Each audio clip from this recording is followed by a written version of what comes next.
جو کچھ بھی تم لوگوں کو دیا گیا ہے وہ محض دنیا کی چند روزہ زندگی کا سر و سامان ہے، تھوڑے دن کے لیے ہے، چند دن کے لیے ہے، اور جو کچھ اللہ کے ہاں ہے وہ بہتر بھی ہے اور پائیدار بھی۔ دوسری دنیا میں، دوسرے گھر میں جو کچھ ملنے والا ہے وہ اس دنیا کے مقابلے میں زیادہ اچھا ہے اور باقی رہنے والا بھی، لیکن وہ ہے کس کے لیے؟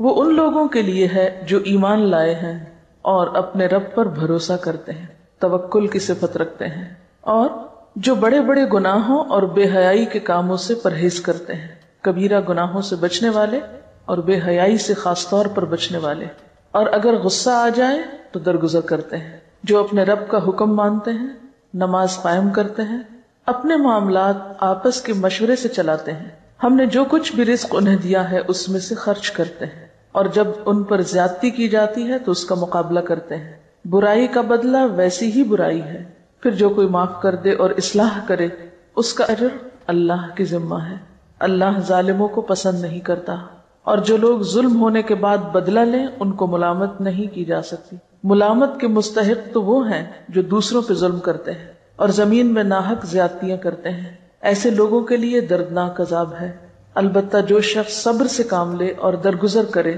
تو یہ بڑی ہمت کے کاموں میں سے ہے۔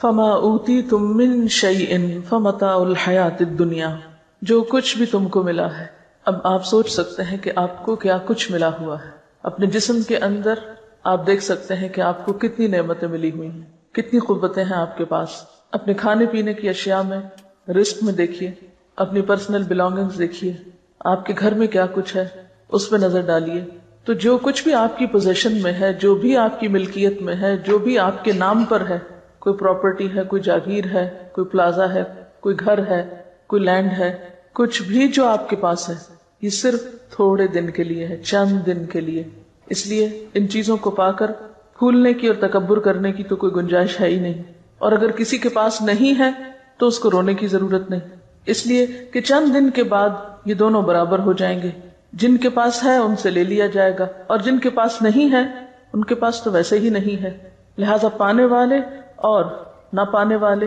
سب ایک جیسے ہو جائیں گے، لیکن ضروری نہیں کہ پانے سے مراد یہاں مال و دولت ہے، زندگی جیسی نعمت ہر ایک کے پاس ہے، زندگی بھی واپس لے لی جائے گی۔ وما اوتیتم من شیء، کوئی بھی چیز، محض مال و دولت نہیں، کوئی بھی چیز جو آج ملی ہے، یہ وقت، یہ مہلت، یہ زندگی، یہ صحت، یہ جوانی، یہ فراغت، جو کچھ بھی ہے ہمارے پاس، اور پھر مال و متاع میں سے جو کچھ ہے، یہ سب کیا ہے؟ فمتاع الحیات الدنیا، یہ صرف دنیا کی زندگی میں استعمال کے قابل چیزیں ہیں۔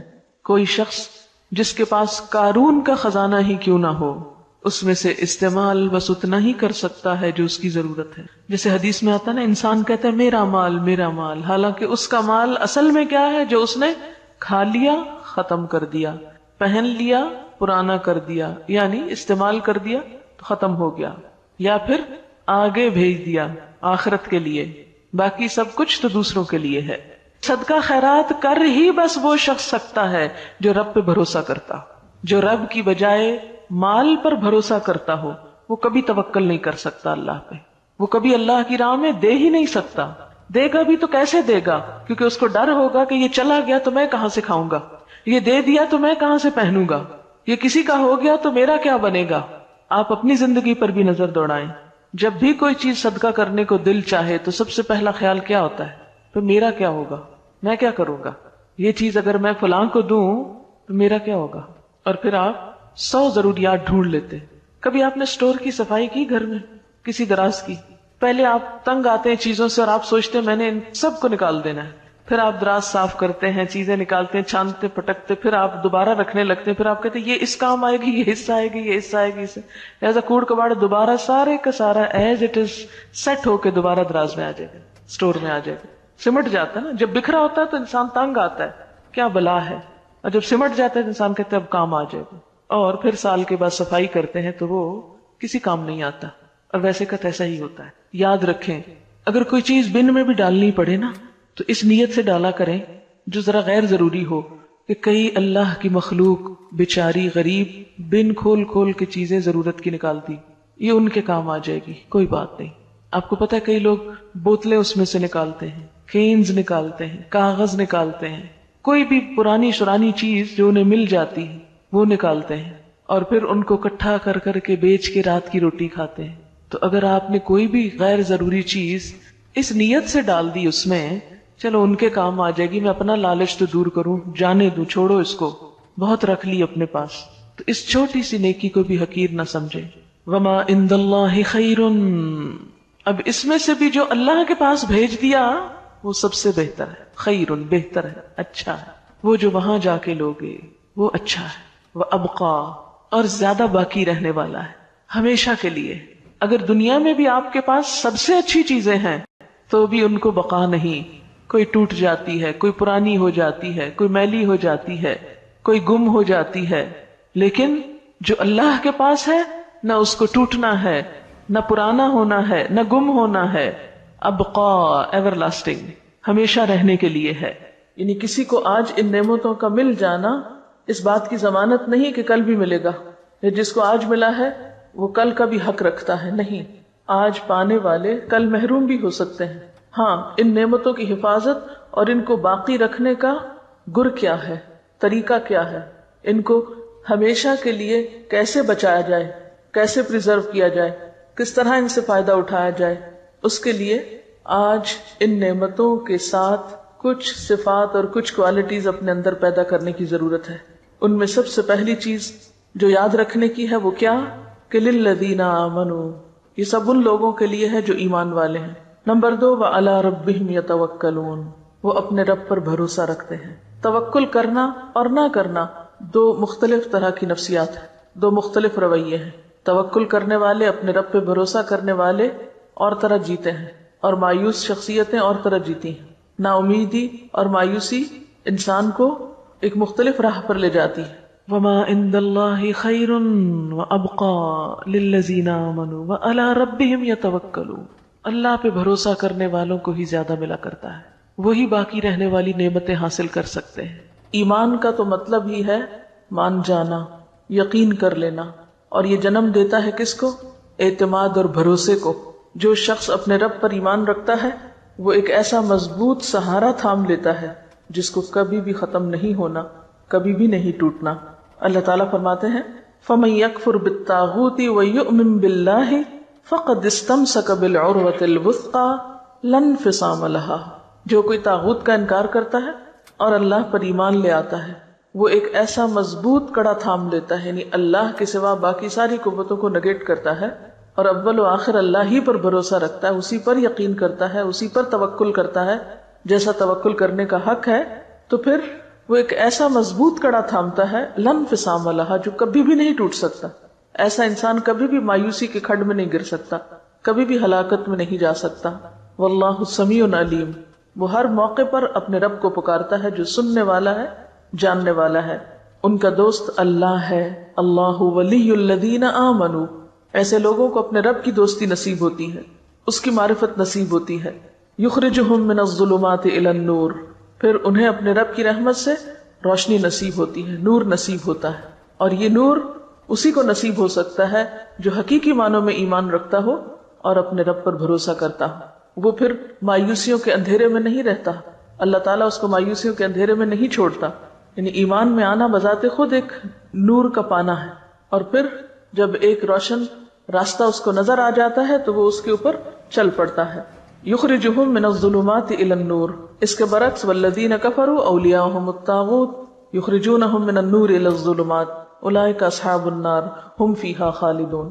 تو بات یہ ہے کہ جن کے دل ایمان سے لبریز ہوتے ہیں اور پھر اس کے نتیجے میں توکل سے معمور ہوتے ہیں، پھر ان کی زندگیوں میں مایوسی اور پریشانی اور خوف اور غم اور تمام منفی کیفیات دور ہونے لگتی ہیں، وہ ان کو گھیر نہیں سکتی. یعنی غم کا زندگی میں آنا ایک فطری سی چیز ہے، خوف کا زندگی میں آنا، غم اور خوف کو محسوس کرنا ایک بالکل فطری بات ہے. لیکن غم اور خوف کے شکنجے میں جکڑا جانا اور ان کو اپنے سر پہ مسلط کر لینا، یہ بالکل ایک دوسری کیفیت کا نام ہے. جو لوگ حقیقی معنوں میں ایمان رکھتے ہیں اور اپنے رب پر توکل کرتے ہیں اور اپنے رب کو رب مانتے ہیں، وہ غمگین تو ہو سکتے ہیں لیکن غم کو اپنے اوپر مسلط نہیں ہونے دیتے. کسی بھی قسم کی منفی کیفیت کا اس طرح شکار نہیں ہوتے کہ اس سے ان کی صلاحیتوں کو زنگ لگنے لگے یا ان کے اوقات برباد ہونے لگے یا ان کی صلاحیتیں ختم ہونے لگے، یا پھر وہ اپنی زندگی میں کوئی تعمیری اور پروڈکٹیو کام نہ کر سکیں. یہ نہیں ہو سکتا. ایمان انسان کو مضبوط بناتا ہے، جرأت مند بناتا ہے اور حالات کا مقابلہ کرنا سکھاتا ہے. اور ان تمام آیات کی تھیم بھی یہی ہے، کیونکہ آگے جا کر آپ دیکھیں کہ جب ان پہ ظلم ہوتا ہے تو بدلہ لیتے ہیں، اور ان کے اندر اتنی طاقت ہوتی ہے کہ وہ صبر بھی کر سکتے ہیں، اور اتنے وسیع دل کے مالک ہوتے ہیں کہ وہ معاف بھی کر سکتے ہیں. لہذا وَمَا عِندَ اللَّهِ خَيْرٌ وَأَبْقَى لِلَّذِينَ آمَنُوا وَعَلَى رَبِّهِمْ يَتَوَكَّلُونَ. آخرت کا گھر توکل کرنے والوں کے لیے، کیونکہ جو شخص اللہ پہ توکل کرتا ہے وہ ایک مثبت سوچ کا مالک ہوتا ہے. اور جو شخص مثبت سوچ کا مالک ہوتا ہے اس کی زندگی تعمیری، مفید اور خیر اور بھلائی کے کاموں سے بھری ہوئی ہوتی. وہ ہر دم، ہر لمحہ آگے کی طرف جا رہا ہوتا ہے، وہ اوپر کو جا رہا ہوتا ہے، وہ بلندی کی طرف جا رہا ہوتا ہے. جیسے ایک روایت میں آتا ہے کہ جس شخص کے 2 دن ایک جیسے گزرے وہ دھوکے میں رہا، یعنی اس نے نقصان اٹھایا. ایمان تو ہمیں ہر دم آگے بڑھنے کی تدبیریں بتاتا ہے، اور یہ آگے بڑھنا اسی کے نصیب میں ہو سکتا ہے جس کی سوچ تعمیری ہو، مثبت ہو، اور جس کے اندر ہر خوف اور غم کو نمٹنے کے لیے توکل کا ایک میزان ہو، یا توکل اور یقین ہو اس کے اندر. اور پھر کچھ اور صفات، والذین یجتنبون کبائر الاثم، ایسے لوگ جن کے اندر اتنی ایمانی جرت ہوتی اور جن کے اندر توکل ہوتا ہے، پھر وہ بڑے بڑے گناہوں سے بچ جاتے ہیں. مثلا بڑے گناہوں میں اکبر الکبائر کیا ہے؟ جھوٹ. مثلا معاملات کی بات اب کر رہی ہوں. جھوٹ سے کون بچ سکتا ہے؟ جس کے اندر ایمان ہوگا، جس کے اندر ایک جرت ہوگی، جو لوگوں سے نہیں ڈرتا ہوگا. جو جتنا لوگوں سے ڈرتا ہے اتنا زیادہ جھوٹ بولتا ہے. جو اپنے رب پہ بھروسہ کرنے کی بجائے لوگوں پہ بھروسہ کرتا ہے، لوگوں کو اپنا رب مانتا ہے، لوگوں سے مفادات حاصل کرنا چاہتا ہے، تو پھر وہ ان کی نظر میں اچھا بننے کے لیے طرح طرح کے جھوٹ بولتا ہے، یہ غلط رویے اختیار کرتا ہے. لیکن جو شخص اپنے رب کے سامنے سچا ہوتا ہے اور اپنے رب کے سامنے ایماندار ہوتا ہے، پھر اس کو کمزور سہاروں کی ضرورت نہیں ہوتی. پھر وہ ہر طرح کی برائی سے بچنے کی ہمت پاتا ہے اپنے اندر. جیسے ایک حدیث میں آتا ہے نا کہ ان الصدق یہدی الی البر وان البر یہدی الی الجنہ، کہ سچائی نیکی کی طرف لے جاتی ہے اور نیکی جنت کی طرف لے جاتی ہے. وان الرجل لیصدق حتی یکتب عند اللہ صدیقا، اور ایک انسان سچ بولتا رہتا ہے یہاں تک کہ اللہ کے ہاں صدیق لکھ لیا جاتا ہے. وان الکذب یہدی الی الفجور وان الفجور یہدی الی النار، اور جھوٹ برائی کی طرف لے جاتا ہے اور برائی جہنم کی طرف لے جاتی ہے. وَإِنَّ الرَّجُلَ لَيَكْذِبُ حَتَّى يُكْتَبَ عِندَ اللَّهِ كَذَّابًا، اور ایک شخص جھوٹ بولتا رہتا ہے یہاں تک کہ اللہ کے ہاں جھوٹوں میں لکھ لیا جاتا ہے. وَالَّذِينَ يَجْتَنِبُونَ كَبَائِرَ الْإِثْمِ، اور وہ لوگ جو اجتناب کرتے ہیں بڑے بڑے گناہوں سے، کبیرہ گناہوں سے. وَالْفَوَاحِشَ، اور بے حیائیوں سے. وَإِذَا مَا غَضِبُوا هُمْ يَغْفِرُونَ، اور جب غضبناک ہوتے ہیں تو معاف کر دیتے ہیں. اب یہ آخرت کی باقی رہنے والی چیزوں کے مالکوں کی صفات بتائی جا رہی ہیں. نمبر 1 توکل کرتے ہیں، نمبر 2 بڑے گناہوں سے بچتے ہیں، احتیاط برتتے ہیں، اجتناب کرتے ہیں. والفواحش، فاحشہ کہتے ہیں کھلی برائی کو، صریح برائی. فواحش سے اجتناب کرتے ہیں یعنی گناہ اور بے حیائی کے کاموں سے پرہیز کرتے ہیں. وَإِذَا مَا غَضِبُوا، اور جب وہ غضبناک ہوتے ہیں، ہم یغفرون، تو وہ معاف کر دیتے ہیں. جیسے پیچھے پڑھ چکے ہیں وَالْكَاظِمِينَ الْغَيْظَ وَالْعَافِينَ عَنِ النَّاسِ، لوگوں سے درگزر کرنا ان کے مزاج اور طبیعت کا حصہ ہے. جنت والوں کے مزاج میں ہے یہ بات کہ وہ لوگوں کے قصوروں سے درگزر کر جاتے ہیں. ان کے مزاج میں انتقام اور بدلہ نہیں. آپ صلی اللہ علیہ وسلم کے بارے میں آتا ہے کہ آپ نے اپنی ذات کے لیے کبھی بدلہ نہیں لیا. ہاں، اگر اللہ کی حدوں میں سے کسی حد کو توڑا جاتا تو وہ آپ کے لیے ناقابل برداشت تھا. یہ بخاری کی روایت ہے. اللہ کی حدود کا سب سے زیادہ لحاظ رکھتے تھے، اس پہ آپ نے حد بھی جاری کی، سزا بھی دی، کوڑے بھی مروائے، رجم بھی کروایا، ہاتھ بھی کٹوائے، کیونکہ وہ اللہ کی حد توڑی گئی تھی. تو والذین یجتنبون کبائر، وہ خود بخود کبائر سے نکلنا شروع ہو جاتے ہیں. یعنی سچے ایمان اور توکل کے بغیر کبائر سے بچنا بھی ممکن نہیں ہوتا. پھر کبائر میں غیبت کرنا، دوسروں کی پیٹھ پیچھے ان کی برائیاں کرنا. پھر کبائر میں زنا، شراب، چوری، دھوکہ، امانت میں خیانت، یہ ساری کبیح صفات اسی شخص کے اندر ہو سکتی ہیں جس کے اندر ایمان نہ ہو اور جس کا رب پر بھروسہ نہ ہو. جب اس کے دل سے لوگوں کا خوف نکلتا ہے تو پھر وہ صحیح رستے پر آ جاتا ہے. اور پھر خاص طور پر کبیرہ گناہوں میں والفواحش، فواحش سے بچتا ہے. فواحش کا لفظ فحش سے نکلا، کھلی برائی اور خصوصاً بے حیائی کے کام. بے حیائی کے کاموں میں کیا چیزیں آتی؟ ایک تو یہ جھوٹ دھوکہ، یہ سب بے حیائی کے کام ہے. لیکن اس کے علاوہ دیکھیے گناہ کی تعریف کیا کی گئی کہ جس پر تم خوف کھاؤ کہ لوگوں کو پتہ نہ چل جائے، یعنی جس کے بارے میں تمہیں ڈر ہو کہ ہائے میرا پول نہ کھل جائے، جو کام تم لوگوں کے سامنے نہیں کر سکتے. اور اس سے بڑی برائی کیا ہے کہ تم ڈھٹائی سے برے کام کرو. یعنی عام گناہ کیا ہے؟ کبیرہ گناہوں میں بہت سے گناہ آتے ہیں جو کھلے کیے جائیں یا چھپے کیے جائیں، لیکن فواحش وہ ہیں جو کھلے عام کیے جائیں. یعنی پھر یہ کبیرہ گناہوں سے بھی ان کی شدت بڑھ جاتی ہے، یعنی انتہائی ڈھٹائی سے کیے جانے والے غلط کام جس میں انسان کی حیا نہیں رہتی. حدیث میں آتا ہے نا اذا لم تستحی فاصنع ما شئت، جب تم میں حیا نہیں تو جو چاہے کرو. تو ایسا شخص پھر ڈٹ کے برائی کرتا ہے، کہتا ہے جو کرنا ہے کر لو، میں تو یہی کروں گا. یعنی اس کو نہ بندوں کی حیا ہے نہ اللہ کی حیا ہے، لہٰذا ایسے کام فواحش میں آتے ہیں. اثم کیا ہے؟ الاثم ما حاک فی نفسک، گناہ وہ ہے جو تمہارے دل میں کھٹکے اور تمہیں ڈر لگے کہ لوگوں کو پتہ نہ چل جائے، اس کو اثم کہتے ہیں. اور اثم کے بعد پھر فواحش آتے ہیں کہ وہ ڈر بھی نکل جائے، وہ جھجک بھی ختم ہو جائے اور کھلے عام انسان غلط کام کرنا شروع کر دے. تو جنت میں جانے والے ان دونوں طرح کے گناہوں سے بچتے ہیں، اسم سے بھی بچتے ہیں، فحش سے بھی بچتے ہیں. وَإِذَا مَا غَضِبُوا هُمْ يَغْفِرُونَ، اور اپنے جذبات پر خوب قابو رکھتے ہیں. یعنی جب کسی کے خلاف غصہ بھی آ جائے تو محض غصے کا اظہار کر کے اپنے جذبات کی تسکین نہیں کرتے، معاف کرنا بھی جانتے ہیں. غصہ دلانے والی چیزوں پر معاف کر سکتے ہیں. اور کیا صفات ہوتی ہیں ان کے اندر؟ وَالَّذِينَ اسْتَجَابُوا لِرَبِّهِمْ، اور وہ لوگ جو اپنے رب کا ہر حکم مانتے ہیں، لبیک کہتے ہیں. استجابت کیا ہوتی ہے کہ رب کے کسی بھی حکم کے بارے میں ان کے اندر کوئی کمپلیکس نہیں ہوتا، اطاعت کے راستے میں کوئی چیز رکاوٹ نہیں ہوتی. رب کی پکار پر فوراً لبیک کہتے ہیں. رب کی بات سنتے ہی کیا کرتے ہیں؟ سمعنا واطعنا، ہم نے سنا اور ہم مان لیتے ہیں. کوئی حکم سنا، جی اللہ تعالیٰ ہم ایسا ہی کریں گے. یہ نہیں کرتے یہ کیوں ہے، یہ کیسے ہے، حجت بازی، بحث مباحثہ نہیں. سمعنا واطعنا، کسی بھی بات کے لیے اتنا ہی کافی ہے کہ وہ اللہ کا حکم ہے. اس کی کوئی ریزن سمجھ میں آتی ہے یا نہیں، بس اتنی ریزن ہی بہت ہے کہ وہ اللہ کا حکم ہے. والذین استجابوا لربہم واقاموا الصلاۃ، اور نماز قائم کرتے ہیں. نماز کا قائم کرنا جنت میں لے جانے والے کاموں میں سے ہے.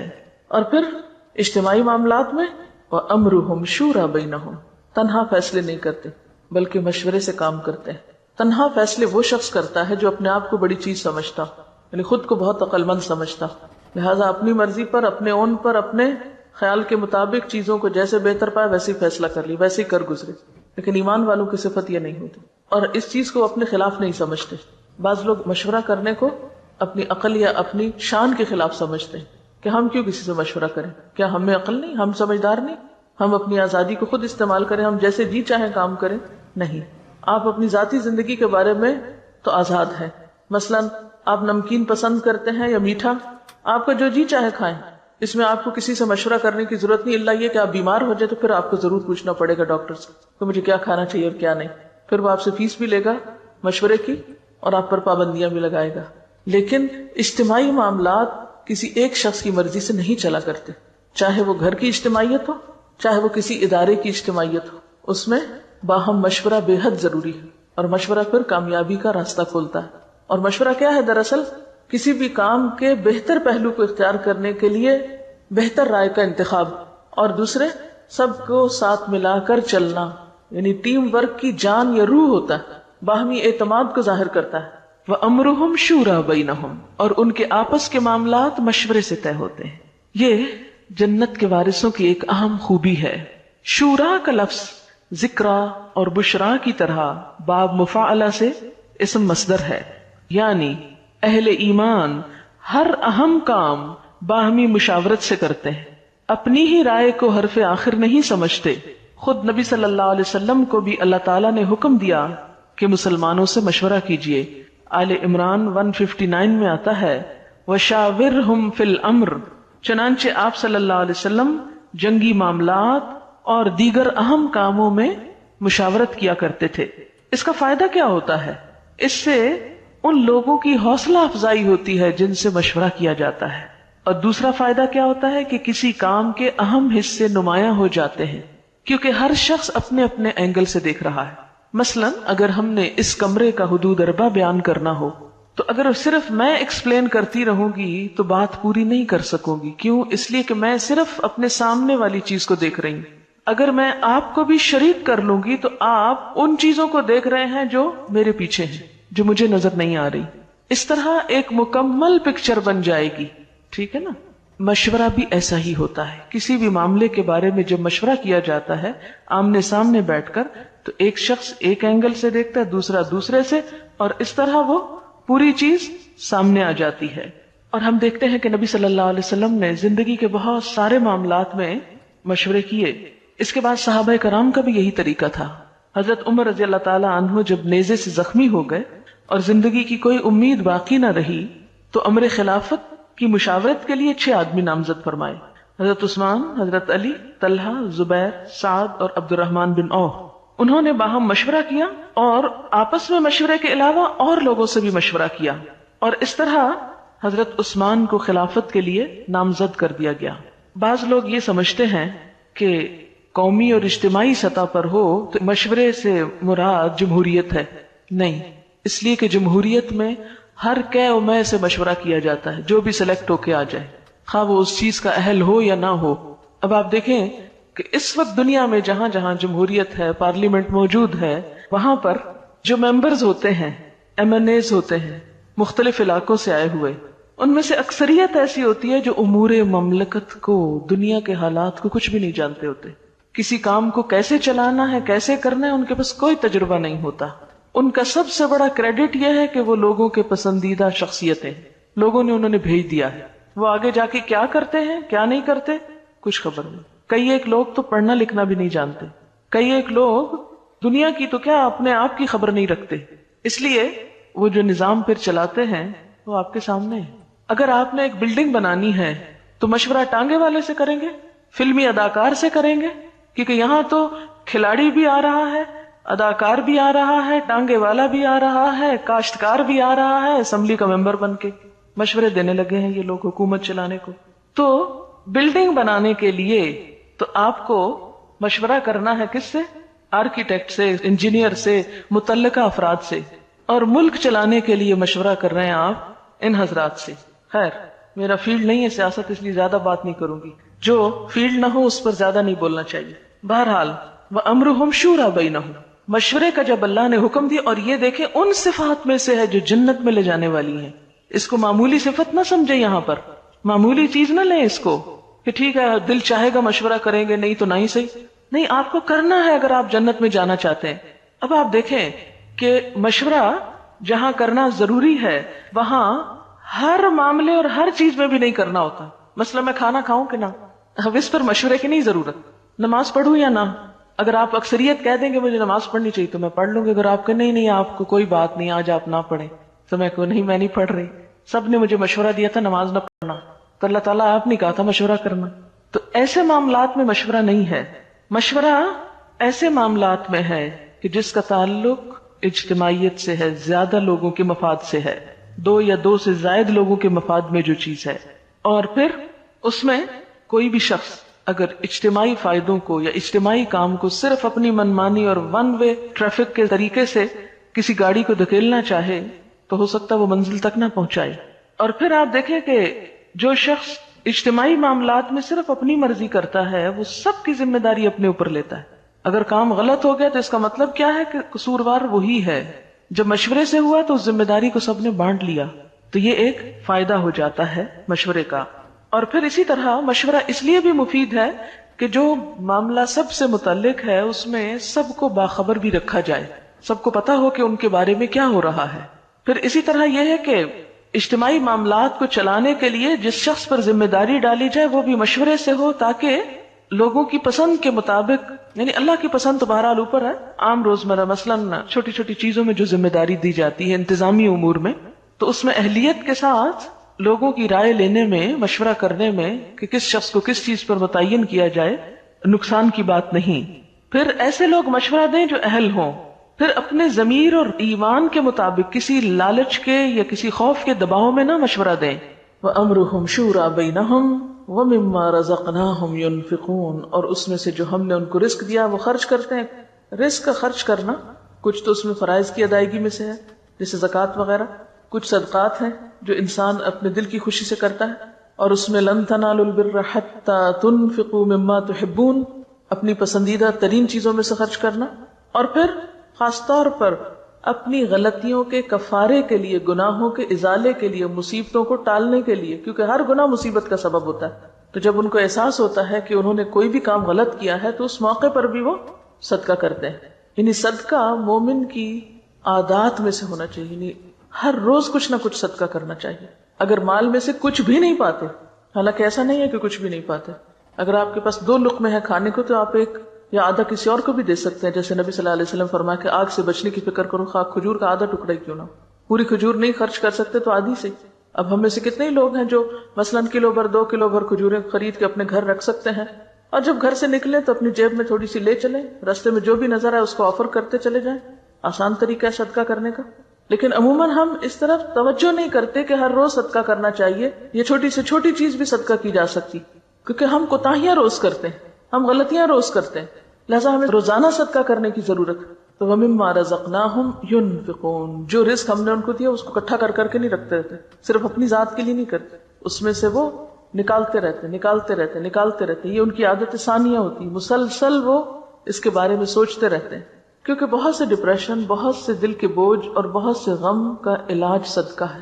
نہ صرف یہ کہ پچھلے بوجھ دھونے اور ہٹانے کا ذریعہ ہے، بلکہ آئندہ کی مصیبتوں اور بلاؤں سے بچنے کا بھی ذریعہ ہے، کہ صدقہ جو ہے بلائیں اس سے آگے نہیں بڑھ سکتی، آپ صدقہ کرتے ہیں اور بلا کو وہ پیچھے دھکیل دیتا ہے۔ تو ہم میں سے ہر ایک کے پاس کچھ نہ کچھ ضرور ہوتا ہے جسے ہم دوسروں پر خرچ کر سکتے ہیں، لیکن اگر کچھ بھی نہیں، بالکل ہی مفلوق الحال ہے، تو پھر ایک مسکراہٹ یا ایک اچھی بات یا علم کا شیئر کرنا یا کسی کو رستہ دکھانا یا کسی کی بھلائی کا کوئی بھی کام، اس میں آپ شریک ہو سکتے ہیں۔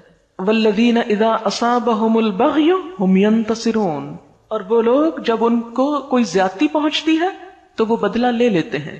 ابھی پیچھے تو معاف کرنے کی بات تھی، یہاں بدلہ لینے کی بات ہے۔ ہاں، اسلام نے انصاف کے دائرے میں رہتے ہوئے بدلہ لینے سے روکا نہیں، بدلہ لینے سے وہ عاجز نہیں ہوتے، اگرچہ معاف کر دینا پسندیدہ ہے، جیسے نبی صلی اللہ علیہ وسلم نے فتح مکہ کے موقع پر اپنے خون کے پیاسے مجرموں کے لیے عام معافی کا اعلان کر دیا تھا۔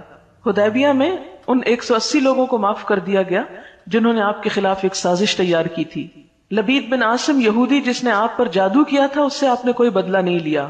وہ یہودی عورت جس نے کھانے میں زہر ملایا تھا، اس کو بھی معاف کر دیا، حالانکہ اس کی تکلیف آپ آخر دم تک محسوس کر رہے تھے۔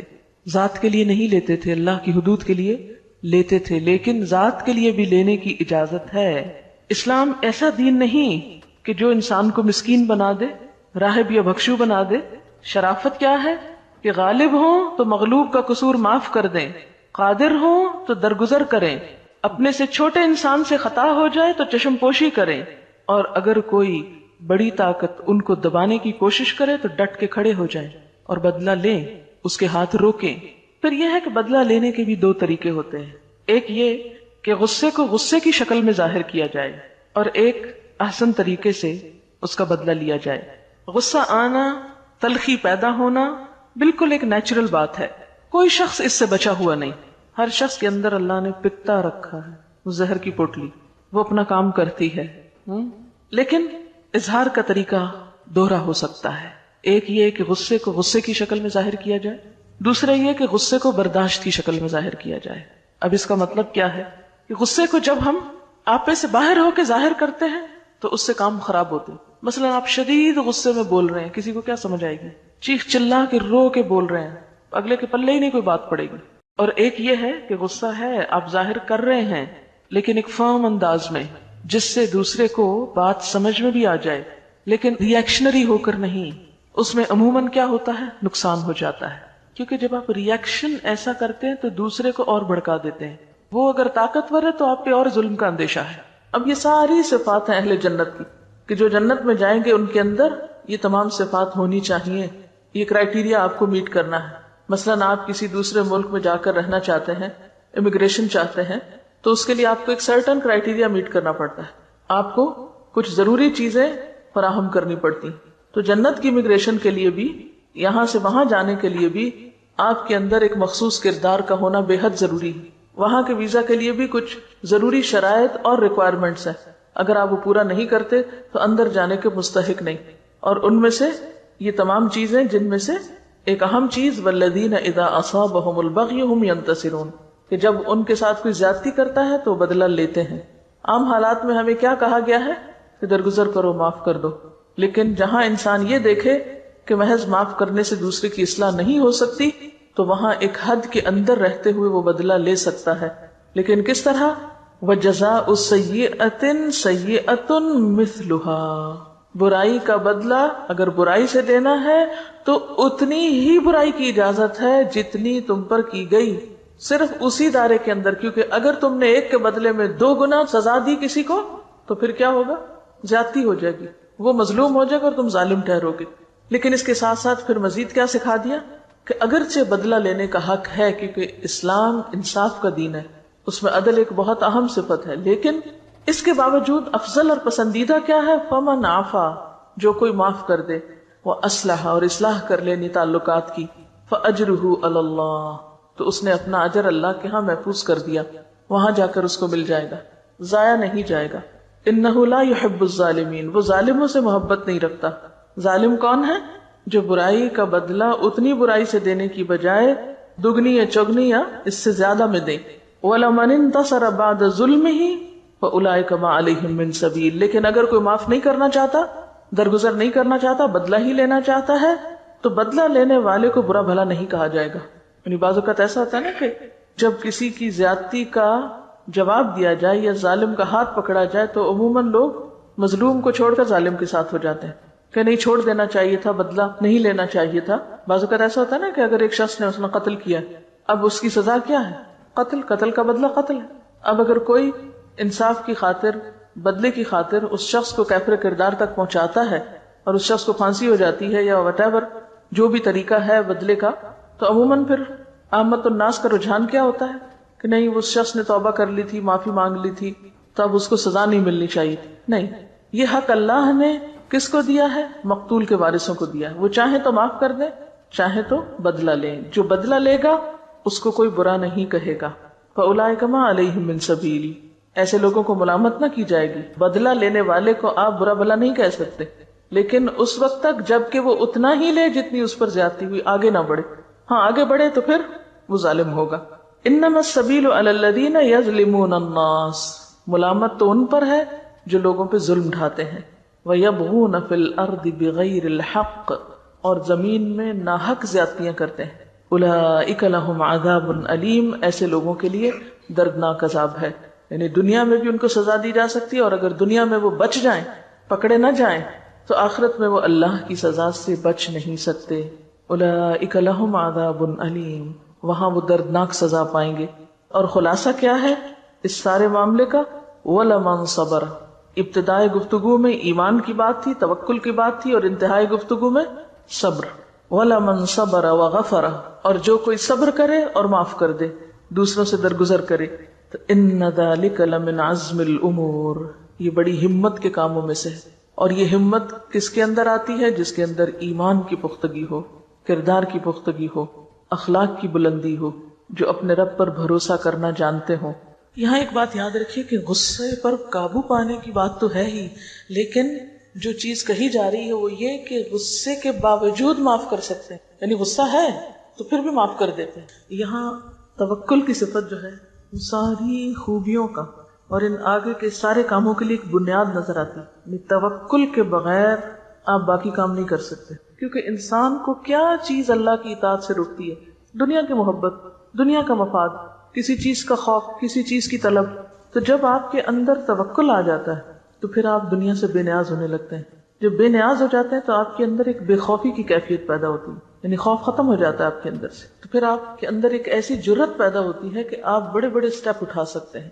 یہ ساری باتیں جو ہیں عزم الامور میں سے ہیں، بڑی ہمت کے کاموں میں سے ہیں. یہ ہمت کس کے اندر آتی ہے؟ جس کا اپنے رب پر بھروسہ ہو، جس نے اپنے رب کو پا لیا ہو. اصل بات یہی ہے کہ بنیادی کردار نہیں ہے ہمارے اندر. ایک بڑے سناریو میں جب ہم چیزوں کو دیکھتے ہیں تو وہ سمٹ کے پھر چھوٹے میں آ جاتا ہے. ذات اور فرد کی اصلاح سے امت کی اصلاح ہو سکتی. یہ کام طویل ضرور ہے لیکن اس کے بغیر گزارا نہیں، کیونکہ جب تک بنیادیں مضبوط نہ ہوں. آپ دیکھیے کہ جیسے شورا ہی کی بات آپ نے کی، ہم سب اپنی اپنی زندگی میں غور کریں، ہمارے گھریلو معاملات کتنے فیصد باہم مشورے سے طے ہوتے ہیں؟ ہمارا کلچر کیا بتاتا ہے؟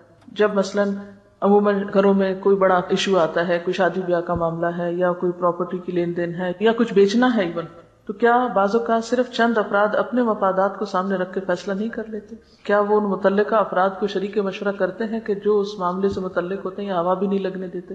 اسی طرح اداروں میں آپ دیکھ لیجئے، لوکل سطح کی گورنمنٹ کے اداروں میں دیکھ لیجئے، پھر ایک حکومت کے اندر دیکھ لیجئے، پھر اس سے آگے بڑھ کر جو امت مسلمہ مختلف حکومتیں ہیں ان کا آپس میں ایک دوسرے پر اعتماد اور آپس میں ایک دوسرے کے ساتھ کیا تعلق ہے.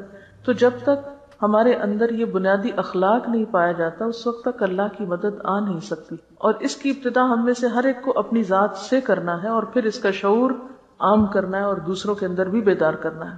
آپ دیکھیے کہ ایمان کے فوراً بعد توکل کا جو ذکر ہوا ہے یہ تمام چیزوں کے اندر آپ کو نظر آئے گا. مثلاً بڑے گناہوں سے بچنے کے لیے بھی توکل چاہیے. آپ جھوٹ بول کر دھوکہ دے کر بہت کچھ نفع کما سکتے ہیں اپنی تجارت میں، لیکن آپ اپنے اصولوں پہ قائم رہتے ہیں، آپ دھوکہ اور فریب سے بچتے ہیں، تو کیا چیز آپ کو بچائے گی؟ توکل کہ نہیں، جس رب نے رزق دینا وہ دے گا. جھوٹ اور فریب کے ذریعے میں اپنی آمدنی نہیں بڑھا سکتا. اسی طرح باقی گناہوں سے بچنا، فواحش سے بچنا، پھر اسی طرح یہ جتنی بھی اگلی صفات ہے، حتیٰ کہ نماز کے اندر بھی آپ دیکھیے بعض اوقات ہم نماز کیوں مختصر کر دیتے ہیں، یہ کیوں جلدی پڑھتے ہیں کہ ہمیں کوئی اور فائدہ یاد آ رہا ہوتا ہے کہ وہ فلاں کام ہمارا چھٹ جائے گا، فلاں کام رہ جائے گا تو میں جلدی سے فلاں نفع کو حاصل کر لوں. ہمارے اندر ٹھہراؤ آ ہی نہیں سکتا، حکمت اور وزڈم آ ہی نہیں سکتی جب تک کہ توکل کی صفت ہمارے اندر نہیں. اور توکل کیا ہے کہ جب تک اللہ نہ چاہے کوئی فائدہ نہیں پہنچا سکتا اور جب تک وہ نہ چاہے کوئی نقصان نہیں دے سکتا. ایک حدیث میں پڑھ رہی تھی اور اس میں توکل کا مفہوم بہت اچھی طرح سمجھ میں آتا ہے. قال رسول اللہ صلی اللہ علیہ وسلم لابن عباس، رسول اللہ صلی اللہ علیہ وسلم نے ابن عباس سے کہا، یا غلام، اے بچے، انی اعلمک کلمات، میں تمہیں چند باتیں سکھاتا ہوں. اب آپ یہ بھی دیکھ لیجئے کہ آپ صلی اللہ علیہ وسلم کی تعلیم صرف بزرگوں کے لیے نہیں تھی، ٹین ایجرز کے لیے بھی تھی. غلام جو ہے ٹین ایجر کو کہتے ہیں، ان کو بھی آپ نے تعلیم دی اور ان کو بھی براہ راست سکھایا. اور آپ دیکھیے کہ ایک غلام جو ہے، غلام سے مراد یہاں یعنی 13-14 سال کا بچہ ہے، تو اس کو آپ دیکھیے کہ کتنی زبردست بات سکھا رہے ہیں، اور اس ایج میں سکھا رہے ہیں کیونکہ یہی وہ ایج ہوتی ہے کہ جس میں توکل نام کی اور اعتماد اور یکسوئی نام کی کوئی چیز نہیں ہوتی. انسان بہت ہی ایک ایسے لاؤبالی پن سے گزر رہا ہوتا ہے کہ جس میں اس کے لیے زندگی توکل اور ٹھہر کے چلنے اور سوچ سمجھ کے کام کرنے کا نام نہیں ہوتی. بہرحال کہتے ہیں احفظ اللہ یحفظ کا. آپ صلی اللہ علیہ وسلم نے فرمایا کہ تم اللہ تعالیٰ کو یاد رکھو، وہ تمہاری حفاظت کرے گا. احفظ اللہ تجدہ تجاہک، اللہ کو یاد رکھو تم اسے اپنے سامنے پاؤ گے. اذا سألت فاسأل اللہ، جب تم سوال کرو تو اللہ سے کرو، جب مانگو تو اللہ سے مانگو. وَإِذَا اسْتَعَنْتَ فَاسْتَعِنْ بِاللَّهِ، اور جب مدد طلب کرو تو اللہ ہی سے مدد مانگو. وَعَلَمْ، اور یاد رکھو، أَنَّ الْأُمَّةَ لَوْ اجْتَمَعَتْ، اگر سارے لوگ اس بات پہ اکٹھے ہو جائیں، عَلَىٰ أَن يَنْفَعُوكَ بِشَيْءٍ، کہ تمہیں کسی چیز میں کوئی فائدہ پہنچا سکے، لَمْ يَنْفَعُوكَ إِلَّا بِشَيْءٍ قَدْ كَتَبَ اللَّهُ لَكَ، مگر اتنا ہی فائدہ دے سکتے ہیں جتنا اللہ نے تمہارے حصے میں لکھ دیا ہے، اس سے آگے کوئی نہیں فائدہ دے سکتا. وَإِنِ اجْتَمَعُوا عَلَىٰ أَن يَضُرُّوكَ بِشَيْءٍ، اور اگر وہ سارے اکٹھے ہو جائیں کہ تمہیں کوئی نقصان دے دیں، لَمْ يَضُرُّوكَ إِلَّا بِشَيْءٍ قَدْ كَتَبَهُ اللَّهُ عَلَيْكَ، تو وہ تمہیں ہرگز بھی نقصان نہیں دے سکتے مگر وہی جو اللہ نے تمہارے لیے لکھ دیا ہو. رفعت الاقلام، قلم اٹھا لیے گئے، وجفت الصحف، صحیفے خشک ہو گئے. لکھنے کے بعد سیاہی جب خشک ہو جاتی ہے تو تحریر ثبت ہو جاتی ہے، پھر آپ اس کو مٹا نہیں سکتے، اس کو سمجھ نہیں کر سکتے. تو یہ ساری حدیث ہمیں کیا سکھاتی؟ توکل سکھاتی. اس سے پہلے ہر دم اللہ کا احساس اور اس کی معرفت، اس کا ذکر، اس کی یاد. یعنی ذکر یہاں کسی لفظی معنوں میں نہیں، اس کو رلا نہیں کہا گیا. اللہ کی حفاظت کرو لفظی معنی، یعنی اللہ تعالیٰ کا جو وجود ہے اس کا لحاظ رکھو، پاس رکھو، اسے اپنے سامنے پاؤ، یعنی اس کو محسوس کرو، اور پھر اللہ سے مانگو، اس سے مدد طلب کرو اور لوگوں سے بے نیاز ہو جاؤ. لوگ تمہیں سارے مل کے بھی کوئی فائدہ نہیں دے سکتے اور سب مل کے کوئی نقصان نہیں دے سکتے. جتنا زیادہ اس بات پر یقین ہوتا ہے اتنا ہی زیادہ انسان پھر اپنے اصولوں پہ قائم رہتا ہے، ورنہ اپنے ہر اصول کو لوگوں کی مرضی کے مطابق تبدیل کرتا چلا جاتا ہے. نہ پھر گناہوں سے بچ سکتا ہے اور نہ ہی معاف کر سکتا ہے اور نہ ہی باقی صفات اس کے اندر آ سکتی ہیں جیسے صدقہ خیرات وغیرہ کی. اوور آل ہماری ساری زندگی لوگوں کے گرد گھومتی ہے. ہم پیپل سینٹرڈ لوگ ہیں، ہاں؟ ہمارا مرکز و محور لوگ ہیں، یا اپنی ذات ہوتی ہے یا پھر لوگ ہوتے ہیں، اوپر نہیں اٹھتے اس سے. اور جب تک علی ربہم یتوکلون کی صفت نہیں آتی آپ کچھ بھی نہیں کر سکتے. جب ہم اللہ پہ بھروسہ نہیں کرتے تو یقیناً ہمیں کسی اور پہ بھروسہ کرنا پڑتا ہے، اور وہ سب کمزور سہارے ہیں جو خود بھی گرتے ہیں اور ہم بھی ان کے پیچھے گرتے ہیں. اسے لکھا ہے کہ عام زندگی میں کانفیڈنٹ اسے کہا جاتا ہے جسے اپنے اوپر بھروسہ ہوتا ہے اور نڈر ہو کر کوئی بھی غلط کام کر سکتا ہے، مگر اللہ کے ہاں کانفیڈنٹ وہ ہے جسے اللہ پر توکل ہو. جو نڈر ہو کر کوئی بھی غلط کام کر لیتا ہے وہ تو پھر فواحش کا شکار ہو جاتا ہے. سبحانک اللہم و بحمدک نشہد ان لا الہ الا انت نستغفرک و نتوب الیک. والسلام علیکم و رحمۃ اللہ وبرکاتہ.